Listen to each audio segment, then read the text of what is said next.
How to divide fraction to fraction, whole number to fraction, fraction to whole number, mixed number to fraction, fraction to mixed number, and mixed number to mixed number. For example, 6/8 divided by 2/4. So, ang una nating gagawin ay copy the first fraction, then reciprocal of 2/4. Ibig sabihin, kabaliktaran ng 2/4.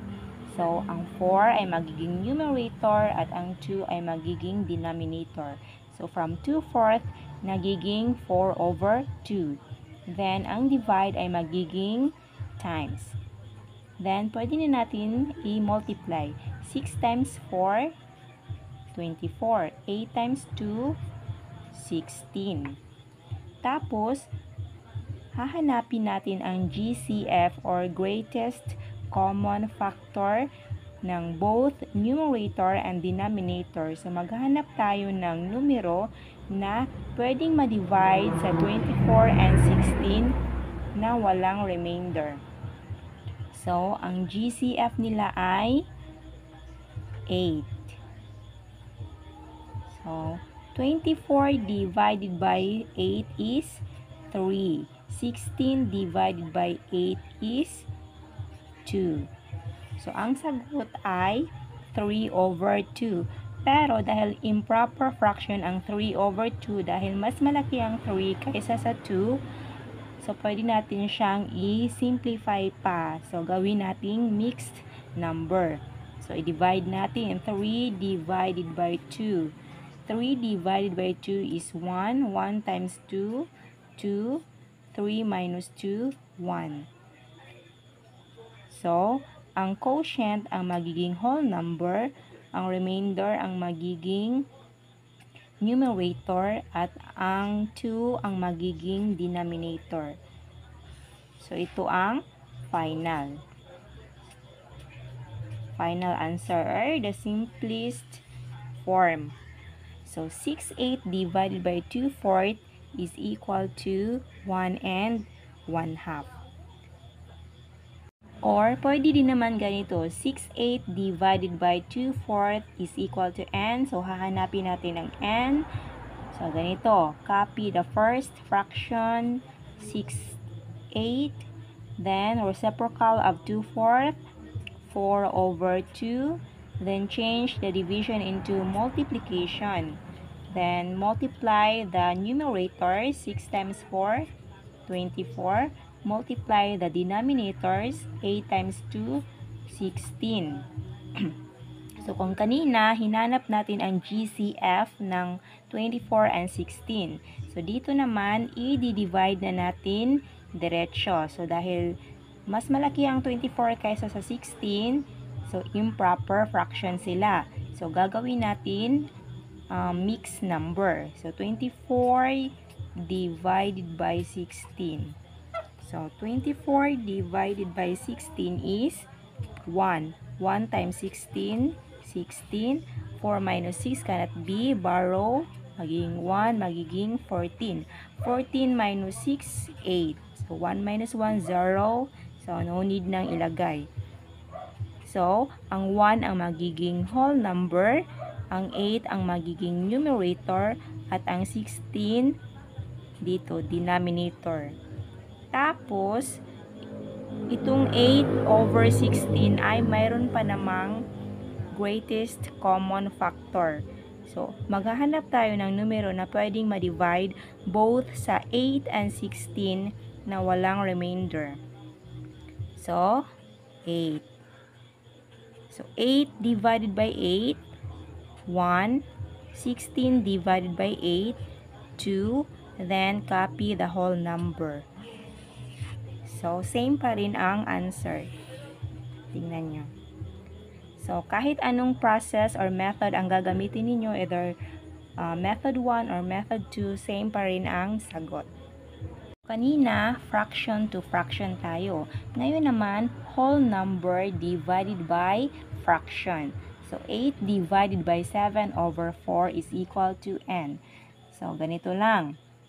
So, kapag whole number, automatic mayroon niyang 1 na denominator. So, kahit walang nakalagay na 1, meron talaga diyang 1 basta whole number. So, copy the first number, 8 over 1. So, lagyan ng 1 kasi automatic na ang whole number kapag ginawang fraction ay mayroong denominator na 1. And then, itong 7 over 4 ay magiging 4 over 7 kasi gagawin itong reciprocal or baliktad.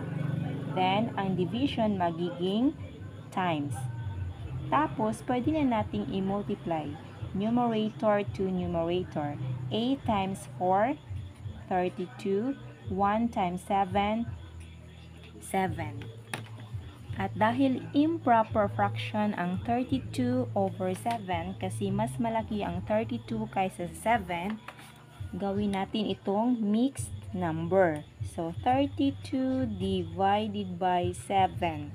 So, 32 divided by 7 is 4. Kasi kung 5, lagpas na. So, 4 times 7, 28.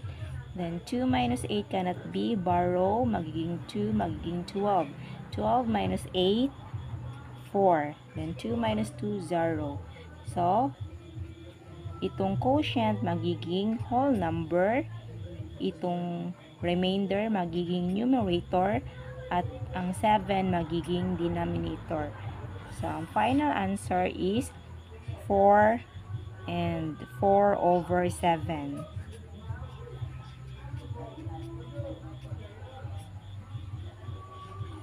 So, ayan. So, 8 divided by 7 over 4 is equal to 4 and 4 over 7. Dito naman tayo sa fraction divided by whole number. So, 4/5 divided by 8. So, first, copy the first fraction. Then, tulad ng sinabi ko kanina, kapag whole number, automatic na mayroon niyang denominator na 1. So, magiging 8 over 1.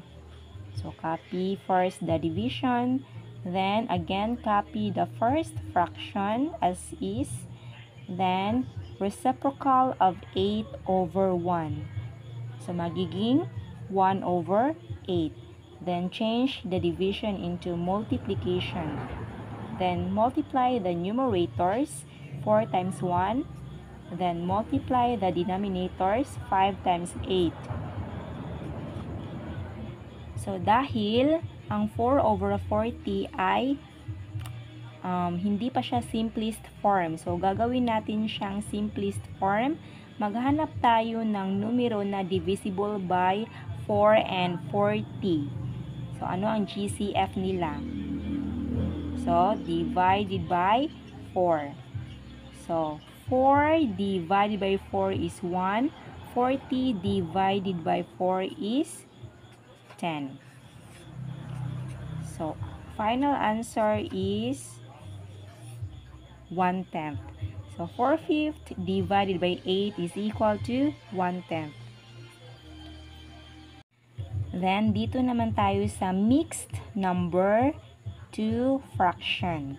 So, ang unang gagawin, dahil mixed number ito, gagawin muna natin itong improper fraction. So, paano gawin na improper fraction ang mixed number? So, ganito lang. I-multiply natin ang denominator sa whole number. Then, i-add natin ang answer sa numerator. So, for example, 3 times 1, 3, plus 2, 5. Then, copy the denominator, 3. Tapos, reciprocal of 1/2. So, baliktad sa 1/2 is 2 over 1. Then, change the division into multiplication. Then, multiply the numerators. 5 times 2, 10. Then, multiply the denominators. 3 times 1, 3. So, the answer is 10 over 3. Pero dahil improper fraction ang 10 over 3 kasi mas malaki ang 10 kaysa sa 3, so i-simplify pa natin. So i-divide natin. 10 divided by 3. 10 divided by 3 is 3. 3 times 3, 9. 10 minus 9, 1. So so itong quotient magiging whole number. Itong remainder magiging numerator at ito ang magiging denominator. So, ibig sabihin, 1 and 2/3 divided by 1/2 is equal to 3 and 1/3. Then, dito naman tayo sa fraction divided by mixed number. So, copy the first fraction. Then, gawin natin ang mixed number into improper fraction. 7 times 2, 14, plus 3. 17 over 7. Copy the denominator, 7. Then, copy muna natin ang division. So, again, copy the first fraction, 5/8. Reciprocal of the second fraction, 17 over 7, magiging 7 over 17. Then change the division into multiplication. Then multiply the numerators, 5 times 7, 35. Then multiply the denominators, 8 times 17.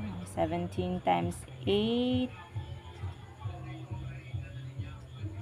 136. 136. So, 35 over 136. At dahil ang 35 over 136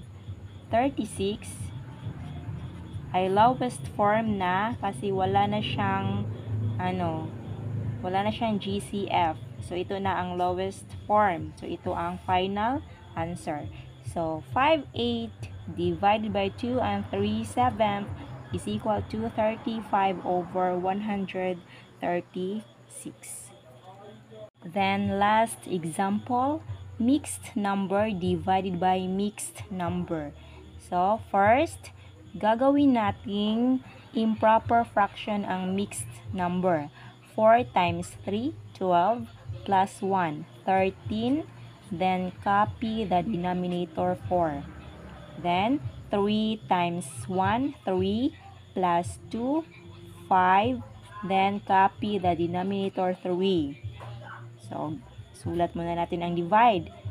So, copy the first fraction as is 13 over 4. Then, ang second fraction ay gawin nating baliktad or reciprocal. So, ang 5 over 3 magiging 3/5. Then, change the division into multiplication. Then, multiply the numerators. 13 times 3, 39. Then, multiply the denominators. 4 times 5, 20. So, dahil improper fraction ang 39 over 20 kasi mas malaki ang numerator kaysa sa denominator, so gawin natin itong simplest form, gawin nating mixed number ulit. So, 39 divided by 20. 39 divided by 20 is 1. 1 times 20, 20. 9 minus 0, 9. 3 minus 2, 1. So, itong quotient ang magiging whole number. Itong remainder ang magiging numerator. At ito ang magiging denominator. So, ang final answer is 19 over 20. So, again, 1 and 19 over 20. So, n is equal to 1, 19 over 20.